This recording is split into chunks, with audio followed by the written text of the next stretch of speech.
할렐루야. 9월 18일 수요일 새벽 예배에 오신 성도님들을 주님의 이름으로 환영하고 축복합니다. 이 시간 하나님 주시는 은혜와 평강이 충만한 시간이 되시기를 주님의 이름으로 축원합니다. 함께 찬송가 268장 죄에서 자유를 얻게 함은 찬송하심으로써 새벽 예배를 시작하도록 하겠습니다.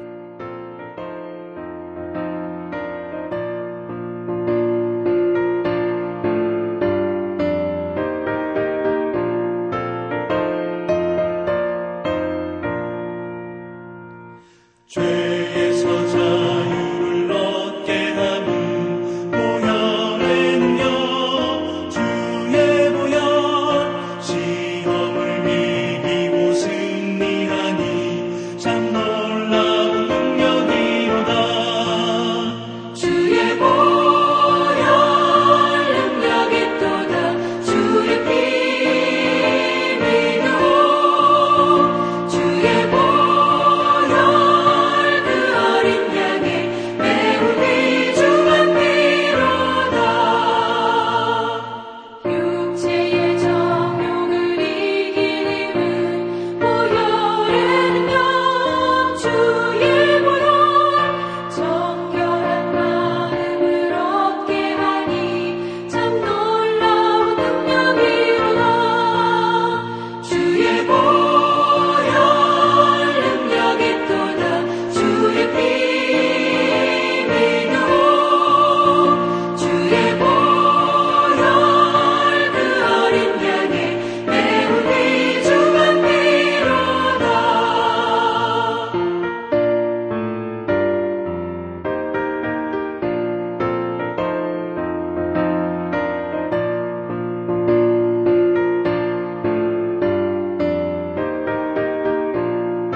거룩하신 하나님 아버지, 오늘도 우리에게 새로운 하루를 허락하여 주심에 감사를 드립니다.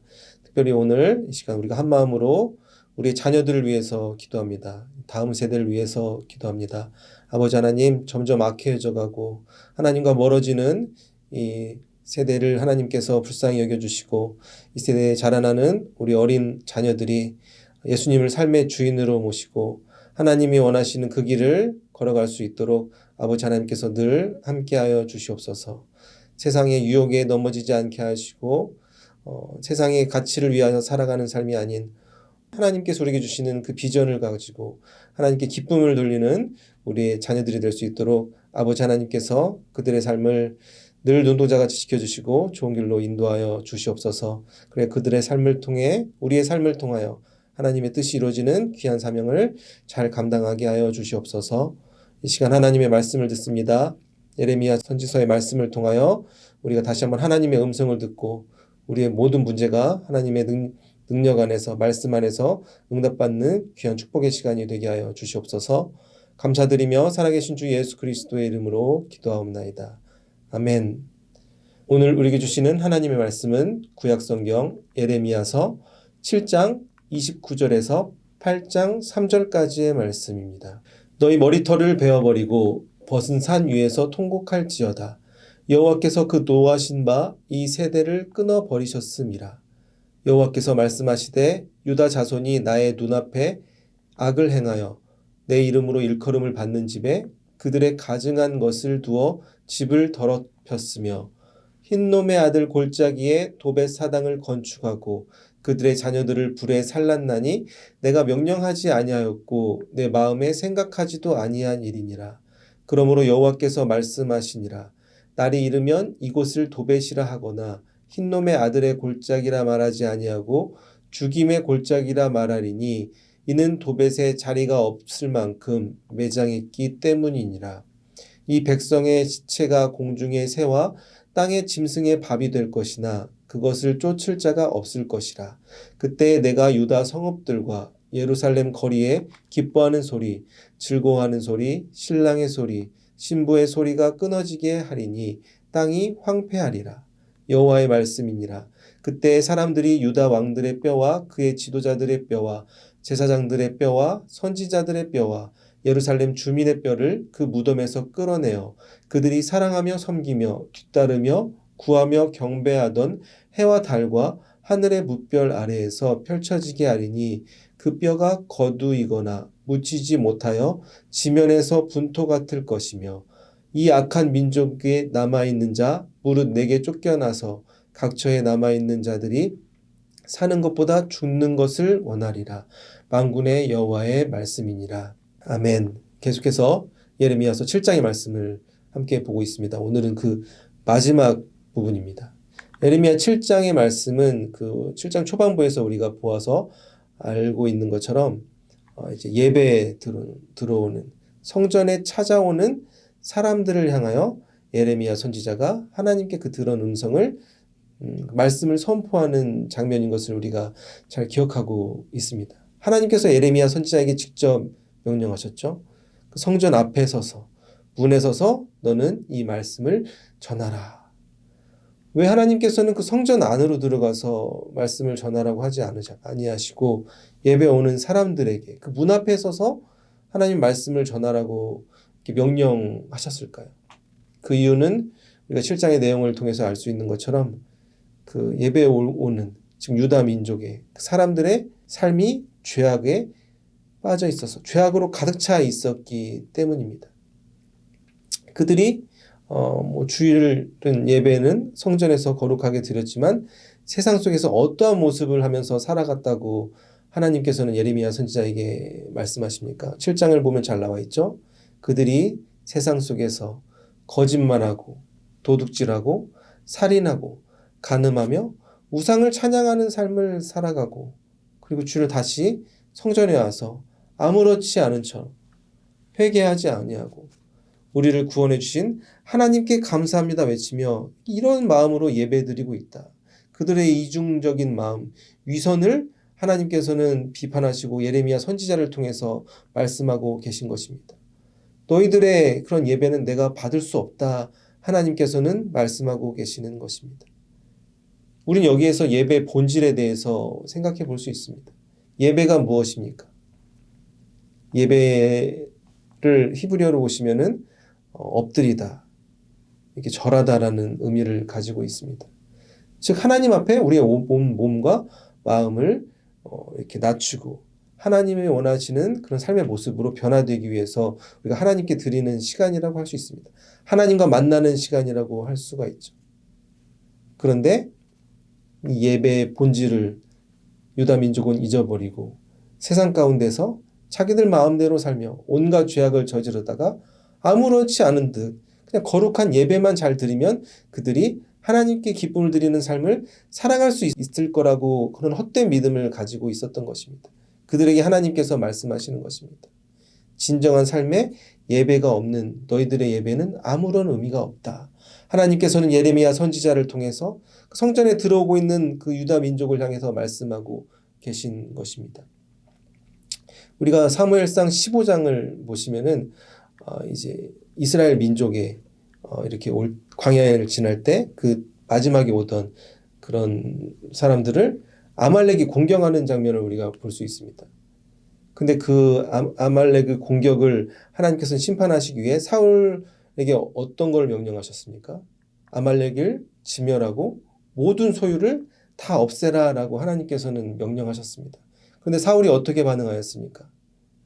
그 아말렉의 모든 것을 진멸하지 않고 양과 소의 좋은 것들은 남겼습니다. 그리고 나서 사무엘이 왜 그랬냐고 이렇게 물어보자 사울이 어떻게 대답을 하였습니까? 내가 이 양과 소의 좋은 것들을 남긴 이유는 하나님께 제사 드리기 위해서 남겼다. 이렇게 사울은 핑계를 대게 되죠. 그러자 사무엘이 뭐라고 얘기를 합니까? 우리가 사무엘상 15장 22절을 같이 한번 읽어보시겠습니다. 사무엘이 이르되 여호와께서 번제와 다른 제사를 그의 목소리를 청종하는 것을 좋아하심같이 좋아하시겠나이까. 순종이 제사보다 낫고 듣는 것이 순양의 기름보다 나으니. 아멘. 이 사무엘상 15장 22절은 우리에게 유명한, 우리가 잘 기억하는 말씀이죠. 순종이 제사보다 낫다. 사무엘이 사울에게 말하고 있는 것입니다. 우리가 즉 예배를 드리는 이유와 목적이 무엇인지 분명히 기억을 하며 살아가야 되는 것입니다. 우리가 하나님께 순종하기 위해, 하나님 원하시는 모습을 변화하기 위해서 예배를 드리는 것입니다. 그런데 우리의 삶과 예배가 일치하지 않은 그런 이중적인 삶의 모습을 가지고 살아간다면 우리가 드리는 예배가 하나님이 보시기에 헛된 예배일 수도 있다는 것을 우리가 기억하며 살아가야 되는 것입니다. 그리고 또한 이어서 예레미야 7장 3절에서 또 하나님께서는 이렇게 말씀하십니다. 만군의 여호와 이스라엘의 하나님께서 이와 같이 말씀하시되 너희 길과 행위를 바르게 하라. 그리하면 내가 너희로 이곳에 살게 하리라. 아멘. 지금 예배를 드리기 위해 성전을 들어오는 그런 유다 민족에게 하나님께서 하시는 말씀입니다. 무엇을 말씀하셨습니까? 예배를 거룩하게 잘 드려라. 그렇게 말씀하지 않으셨죠. 너희 길과 행위를 바르게 하라 하나님께서는 말씀하셨습니다. 예배와 삶에 분리된 이중적인 모습을 하나님께서는 강하게 경고하셨던 것입니다. 우리가 이 세상을 살아가면서 하나님께 예배드리는 순간은 얼마나 될까요? 일주일의 시간 동안 아주 조그만 부분일 겁니다. 주일날에 예배드리고 우리가 주중 예배도 있고 여러분들처럼 이렇게 새벽 예배 드리시는 분들도 있지만 아무리 우리가 드리는 예배 드리는 시간을 합쳐도 일주일에서 아주 조그만 부분이라고 우리는 생각할 수 있습니다. 즉 우리는 세상 속에서 더 많은 시간을 보내며 살아가게 됩니다. 만약 예배를 드리고 나서 우리의 삶이 변화되지 못한다면 하나님은 우리의 삶을 보고 어떻게 판단하실까요? 즉 우리가 예배 시간에만 하나님을 예배하고 찬양하는 삶이 아닌 우리의 삶이 세상 속에서 하나님을 예배하는 삶을 살아가야 되는 것입니다. 형식과 타성에 젖어 그냥 아무런 의미 없이 예배 시간을 보내는 것이 아니라 우리의 온 마음과 전심을 다해 하나님을 예배하여 예배를 통하여 우리의 삶이 하나님이 원하시는 모습으로 변화되어야 된다는 것을 우리는 기억하며 하나님께 예배드리는 삶을 살아가야 되는 것입니다.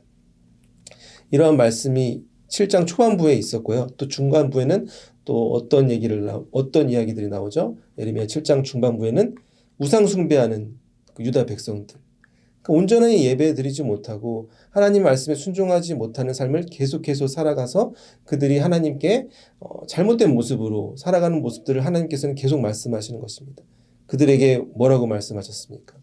나에게 순종하지 않고 목이 굳어서 조상들보다 더 악한 죄를 저질렀던 너희들을 하나님께서는 심판하실 것이다. 강하게 경고하시는 모습이 7장 중반부에 있었습니다. 그래서 예레미야에게 이렇게까지 하나님은 말씀하셨습니다. 이 백성들을 위해서 기도하지 말라. 네가 간구하는 그 기도를 내가 듣지 아니할 것이다. 그들의 죄악이 너무나 깊고 너무 악하기 때문에 내가 그들을 위한 기도는 듣지 않을 것이다 라고까지 하나님께서는 말씀하셨습니다. 그리고 오늘 본문이 7장의 마지막 부분이죠. 이어지는 내용입니다. 7장의 마지막 부분에서는 그 유다 민족이 저지른 그 악행 중에서 특별한 악행에 대해서 하나님께서는 구체적으로 말씀하십니다. 31절 말씀 다시 한번 읽어보시겠습니다. 흰놈의 아들 골짜기에 도벳 사당을 건축하고 그들의 자녀들을 불에 살랐나니 내가 명령하지 아니하였고 내 마음에 생각하지도 아니한 일이니라. 아멘. 하나님께서 말씀하십니다. 처음에 장소가 나오죠. 흰놈의 아들 골짜기라는 장소가 나옵니다. 여기는 지금 그 예루살렘이 시온 산 위에 건설된 성읍이니까 그 산 주변에 골짜기들이 많이 있었습니다. 그 중에서 그 남쪽에 있었던 그 부분이 흰놈의 아들 골짜기라고 불렸다고 합니다. 거기에 이제 유다 민족이 그 골짜기 안에 사당을 세웠는데 도벳 사당이라는 곳을 세웠다 하나님께서는 말씀을 하시는 것입니다. 근데 그 사당 안에서 어떠한 일이 일어났다고 성경은 표현하고 있습니까? 그 사당 안에서 그들의 자녀들을 불에 살랐다. 하나님께서는 구체적으로 이렇게 표현하고 계신 것입니다. 도벳 사당에서는 어떠한 일들이 일어났을까요? 유다 민족이 몰렉이라는 그런 우상을 섬기고 그 우상의 형상을 만들었습니다. 소의 머리를 가지고 사람의 몸통을 한 이렇게 앉아있는 거대한 청동으로 된 커다란 상을 그곳에 만든 것입니다. 우리가 예전에 보면 뭐 한국에도 있을 거예요. 뭐 어디 뭐 절 같은 데 가보면은 뭐 부처님 상 큰 거 막 그런 거 본 적 있지 않습니까? 막 거대한 그와 비슷하게 거대하게 청동으로 몰렉이라는 그런 소의 머리를 한 인간의 몸을 하고 있는 그 상을 만들어 놓고 그 청동을 이제 불로 막 달구면 뜨거워지지 않습니까? 거기에 이제 그 자기 자녀들을 이렇게 바쳐가지고 번제로 이제 드리는 거죠. 그러면 그 자녀들이 그 불에 타서 죽임을 당하는 그런 끔찍한 그런 참혹한 일들이 일어난 것을 하나님께서는 말씀하고 계신 것입니다. 자신의 자녀들을 바치는 제사 의식을 그들이 지냈던 것입니다. 그래야 그 도벳 사당 주변에는 그 아이들과 어른들의 비명소리가 끊이지 않았다고 합니다. 그래서 막 그 북소리며 온갖 악기들이 그 비명소리를 어떻게 보면 없애기 위해서 그렇게 그런 소리들이 있었다. 이제 학자들은 표현하고 있는데 이 얼마나 우리가 상상하기도 힘든 비극의 현장입니까? 어떻게 인간이 그럴 수 있을까? 생명보다 귀한 자기 자식을 우상에게 그것도 불에 태워서 죽이는 일을 그 제사로 제물로 바친 일을 어떻게 할 수 있었을까? 우리는 이렇게 생각을 해볼 수 있을 것입니다. 그들이 왜 그러한 삶을 살았을까요? 바로 그렇게 해야만 자신의 인생이 더 행복해질 수 있을 거라는 잘못된 믿음을 그들이 가지고 있었던 것입니다. 생명보다 중요한 소중한 자식들을 나의 인생의 행복을 위해서, 우리 인생의 행복을 위해서 그 우상에게, 소의 머리를 한 그 우상에게 그 청동상에 불에 태워서 제물로 바치는 그러한 안타까운 모습을 하나님께서는 강하게 비판하고 계시는 것입니다. 요즘에도 이러한 일들이 있다고 볼 수 있습니다. 간혹 뉴스나 미디어에서 보이는 가족과 멀리 떨어져서 그 이단에 빠져가지고 수많은 사회 문제를 일으키는 사람들을 우리가 미디어 안에서 볼 때가 있지 않습니까? 그들이 그러한 삶을 살아가는 이유가 무엇입니까? 사랑하는 어머니, 아버지 다 떠나보내고 그 부모님들이 길거리에 나와서 우리 자녀들을 제발 우리 집으로 보내달라 외치고 그곳으로 찾아가도 그 자녀들은 부모님을 봐도 아는 척도 않고 돌아가라고 오히려 외치고 뭐 그런 슬픈 모습들을 우리가 뉴스에서 볼 때가 있지 않습니까? 그들이 그러한 삶을 살아가는 이유가 무엇입니까? 그 우상을, 그 교주를 하나님으로 믿으며 살아가기 때문입니다. 하나님이 어떤 분인지 잘 모르고 자신의 마음 가운데 잘못된 하나님의 그런 상을 세우고 살아가기 때문에 그들의 가정이 파괴되고 그들의 인생이 파괴되는 것입니다. 즉 인간은 나약한 존재이기 때문에 하나님의 음성을 순종하지 못하면 우상의 마음을 뺏길 수밖에 없는 존재인 것을 우리가 기억하며 살아가야 되는 것입니다. 그러한 인생을 유다 민족이 계속해서 살아가서 어떠한 인생의 결과를 맞이하게 됩니까? 우리가 예레미야서에서 확인할 수 있습니다. 그들이 하나님께 순종하지 못하는 삶을 살아갔던 이유는 무엇이었을까요? 바로 하나님을 두려워하지 않았기 때문입니다. 그들 마음 가운데 하나님이 더 이상 자리 잡고 있지 않았습니다. 그리하여 세상의 유혹, 우상에 넘어져 결국 자신의 가족까지 우상에게 바치는 그런 비참한 인생의 말로를 맞이하게 된 것입니다. 우리가 사는 이 세상 가운데서도 얼마나 수많은 우상들에게 자신의 영혼을 팔며 살아가는 사람들이 있습니까? 돈을 위한 일이면 무엇이든 범죄든 이게 도덕이든 도덕적이지 않든 상관없이 자신의 영혼을 파는 사람들이 있습니다. 권력을 위해서 자신의 인생 전체를 바치는 사람도 있고 명예를 위해서 모든 것을 버리며 살아가는 사람들이 지금 이 순간에도 우리 주변에 많이 있습니다. 우상이 우리의 멀리 있지 않다는 것을 우리가 깨달아야 되는 것입니다. 이렇게 우상 숭배를 하는 삶을 살아가는 유다 민족에게 하나님께서는 8장 3절에 뭐라고 말씀하셨습니까? 우리가 다시 한번 함께 읽어보시겠습니다. 이 악한 민족에 남아있는 자 무릇 내게 쫓겨나서 각처에 남아있는 자들이 사는 것보다 죽는 것을 원하리라. 만군의 여호와의 말씀이니라. 아멘. 이 말씀도 어떻게 보면 굉장히 무서운 하나님의 경고입니다. 사는 것보다 죽는 것을 원하리라. 그 고통이 너무나 심해서 차라리 우리를 죽여주세요. 그렇게 외칠 정도로 너희들에게 그 인생의 힘든 고난과 고통이 올 것이다. 하나님께서는 그들의 그런 삶을 심판하고 계시는 것입니다. 우상을 섬기는 삶의 결말이 이렇게 치닫는다는 것을 오늘 말씀을 통해서 우리가 확인할 수 있는 것입니다. 그렇다면 오늘 말씀을 보면서 우리가 기억해야 되는 것은 무엇일까요? 다시 한번 하나님께 돌아가는 마음을 가지고 내가 지금 걷고 있는 이 길이 하나님이 원하시는 길인지 천국을 향한 길인지 마귀의 유혹에 넘어져 잘못된 길을 걸어가고 있는 것은 아닌지 우리 삶을 다시 한번 되돌아봐야 될 것입니다. 오늘 말씀 정리하겠습니다. 오늘 지금 계속해서 예레미야 7장의 말씀에서는 성전에 들어오는 하나님을 예배하기 위해 오는 유다 민족에게 하나님께서 말씀하시는 장면입니다. 우리의 예배와 삶이 분리되어서는 안 됩니다.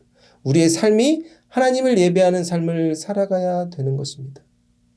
그리하여 우리가 우상에게 바조까지 바치는 그런 안타까운 유다 민족과 같은 삶이 아닌 하나님이 원하시는 그 길을 걸어가 하나님의 음성에 순종하는 삶으로 다시 한번 돌이켜야 된다는 것을 우리가 오늘 말씀을 통해서 함께 발견할 수 있었습니다. 사랑하는 성도 여러분, 우리가 하나님께 진정과 전심으로 예배드리는 삶을 살아가 우리의 삶이 예배를 통해서 하나님이 원하시는 모습으로 변화가 되고 우리의 모든 죄악을 내려놓고 전심을 다해서 하나님 앞에 회개하고 하나님이 원하시는 그 길을 우리에게 주어진 하루하루의 삶 가운데 그 길을 잘 걸어가 우리의 삶을 통하여 하나님께 큰 기쁨을 올려드릴 수 있는 모든 성도님들이 되시기를 주님의 이름으로 축원합니다. 시간 기도하시겠습니다. 거룩하신 하나님 아버지, 오늘 또 예레미야서의 말씀을 통해서 하나님께서 원하시는 삶의 모습이 무엇인지 깨닫게 하여 주심에 감사를 드립니다.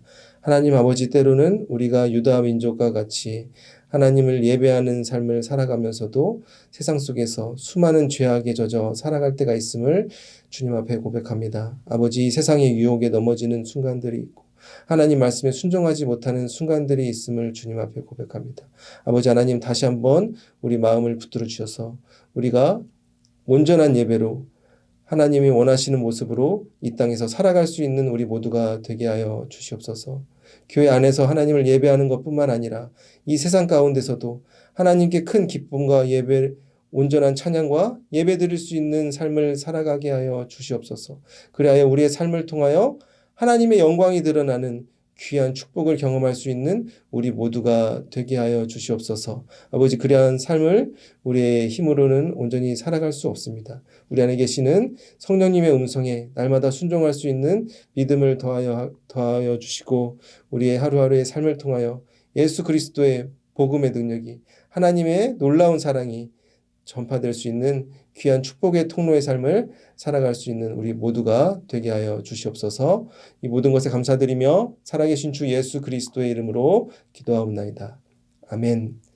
계속해서 중보 기도 제목을 위해서 개인의 기도 제목을 위해서 기도하시겠습니다.